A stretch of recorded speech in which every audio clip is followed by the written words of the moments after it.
Seorang guru di SMAN 1 Sinjai, Kabupaten Sinjai, Sulawesi Selatan menjadi korban. Nah, apakah kalian pernah melihat video viral tersebut? Betul sekali, video tersebut merupakan kasus pemukulan guru oleh siswa di SMA Negeri 1 Sinjai.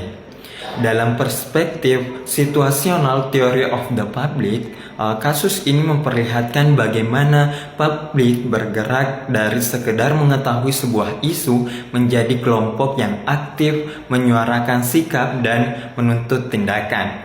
Sejak video dan berita insiden tersebut menyebar, publik segera menyadari bahwa masalah ini bukan hanya persoalan kenakalan siswa, tetapi menyentuh aspek yang lebih luas lagi, seperti wibawa seorang guru, keselamatan pendidik, dan potensi konflik kepentingan karena pelaku adalah anak seorang anggota polisi.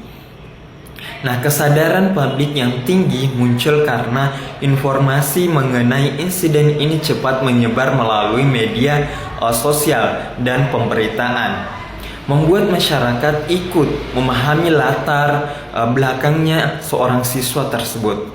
Nah, siswa ini kerap melakukan pelanggaran berupa pernah bolos, dihukum, dan akhirnya dia melakukan pemukulan di ruangan BK. Nah, setelah publik menyadari masalahnya, hambatan yang dirasakan pun ikut muncul. Banyak orang menaruh kekhawatiran bahwa proses hukum bisa terhambat karena pelaku adalah seorang aparat atau anak dari seorang kepolisian. Nah, masyarakat mempertanyakan apakah penyelidikan akan berjalan objektif. Saksi yang menyebut bahwa ayah pelaku tidak bergerak saat pemukulan terjadi, ditambah perbedaan keterangan antara guru dan orang tua. Nah, ikut meningkatkan persepsi bahwa ada hambatan struktural dalam penyelesaian kasus. Namun, kepastian bahwa Propam juga memeriksa oknum polisi yang merupakan ayah pelaku sedikit meredam kekecewaan publik bahwa kasus ini akan dituntut tanpa kejelasan. Nah, karena rasa keterlibatan publik sangat tinggi, banyak pihak kemudian mengambil tindakan nyata.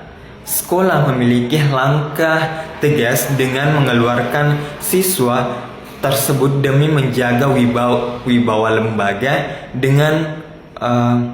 dan memberikan efek jerah. Dia dikeluarkan dari sekolah, namun dia dipindahkan ke sekolah yang swasta yang lain. Kemudian PGRI menyatakan keprihatinan sekaligus mengawal proses hukum agar kasus ini tidak berhenti di tengah jalan. Kepolisian pun turun langsung menangani kasus ini, memeriksa saksi dan melakukan visum terhadap korban. Masyarakat di Sinjai bahkan memberikan tekanan moral melalui media sosial agar kasus ini tidak dianggap sebagai insiden kecil, tetapi sebagai peringatan bahwa kekerasan terhadap guru harus dihentikan. Nah, dalam sudut pandang teori situational theory of the publik yang terlibat dalam kasus ini termasuk kategori publik aktif karena tingkat pengenalan masalah sangat tinggi, hambatan yang dirasakan cukup besar, dan keterlibatan mereka juga kuat. Nah, respon publik di media sosial, dukungan terhadap guru, tekanan terhadap institut pendidikan dan kepolisian, serta permintaan agar perlindungan hukum bagi guru diperkuat menunjukkan bahwa publik bukan hanya mengikuti berita, tetapi mendorong agar kasus ini diproses secara transparan. Nah, kasus ini akhirnya menjadi contoh bagaimana suatu isu pendidikan dapat berubah menjadi isu publik yang besar ketika menyangkut kepentingan bersama. Nah, khususnya rasa aman dan wibawa guru sebagai pendidik. Melalui prinsip situational theory of the public, dapat terlihat bagaimana dinamika komunikasi antara sekolah, masyarakat, aparat hukum, dan media sosial membantu atau membentuk alur respon yang panjang sejak masalah muncul. Nah, berkembang menjadi perdebatan publik hingga mendorong tindakan-tindakan institusional yang lebih tegas. Nah, melalui teori ini, praktisi public relation dapat memetakan publik menjadi beberapa kategori. Ada publik yang sama sekali tidak menyadari adanya masalah sehingga tidak menunjukkan reaksi. Nah, ada publik yang menyadari masalah tetapi tidak merasa terlibat atau tidak memiliki kemampuan untuk membantu. Dan ada publik aktif yang benar-benar menjadi penggerak opini,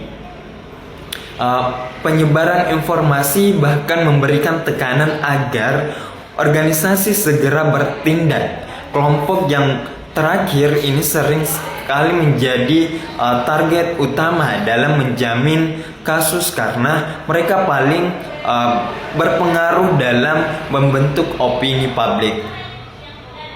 Nah, dalam penerapan nyata, teori ini membantu organisasi menentukan langkah-langkah komunikasi. Misalnya, ketika sebuah sekolah ataupun perusahaan atau lembaga terkena kasus yang viral, organisasi dapat melihat bagaimana publik bergerak. Apakah mereka sekedar membaca berita atau mulai membicarakan di media sosial atau bahkan menuntut tindakan tertentu.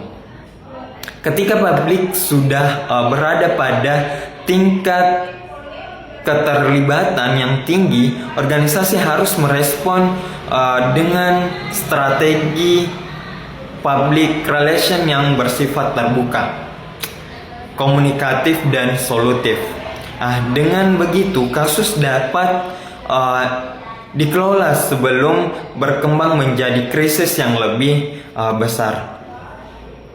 Nah, situational theory of the public pada akhirnya bukan hanya teori tentang bagaimana publik terbentuk, tetapi juga panduan bagaimana organisasi untuk mengelola persepsi, meredam kekecewaan publik, dan memulihkan kepercayaan melalui strategi komunikasi yang tepat sesuai situasi yang berkembang. Mungkin hanya itu yang dapat saya sampaikan, kurang lebihnya mohon dimaafkan. Sekian dan terima kasih.